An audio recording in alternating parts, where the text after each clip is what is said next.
June 2 నుంచి ప్రారంభం కానున్న టీ20 ప్రపంచ కప్. అయితే భారత జట్టులో కొంతమంది కొత్త ముఖాలకు అవకాశం కల్పించింది బీసీసీఐ. వీరిలో ఈ నలుగురు ఆటగాళ్లు తొలిసారిగా టీ20 వరల్డ్ కప్ ఆడుతున్నారు. ఇంతకీ వారెవరు తెలుసుకుందాం.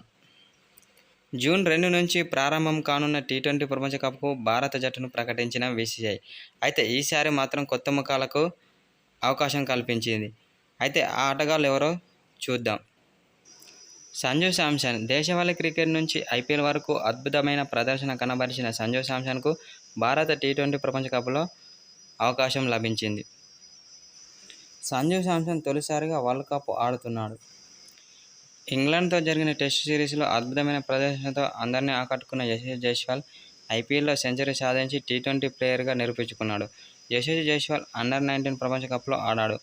ఇప్పుడు అంతర్జాతీయ క్రికెట్లో అతనికి చోటు లభించింది. టీ20 వరల్డ్ కప్ ఇదే అతనికి మొదటిసారి. చెన్నై సూపర్ కింగ్స్ తరపున ఆడిన శివన్ దుబే ఈ ఐపీఎల్లో తన యొక్క బ్యాటింగ్తో అందరినీ ఆకర్షించాడు. దీంతో భారత ప్రపంచ కప్ జట్టులో అవకాశం దక్కించుకున్న శివన్ దుబేకి ఇదే తొలిసారి. తర్వాత ప్లేయర్ యుజ్వేంద్ర చాహల్. ఎన్నో ఏళ్లుగా టీమిండియా తరపున అంతర్జాతీయ క్రికెట్ ఆడుతున్న అనుభవజ్ఞుడైన లెగ్ స్పిన్నర్. చాహల్కు తొలిసారిగా టీ20 ప్రపంచ కప్ జట్టులో చోటు దక్కింది.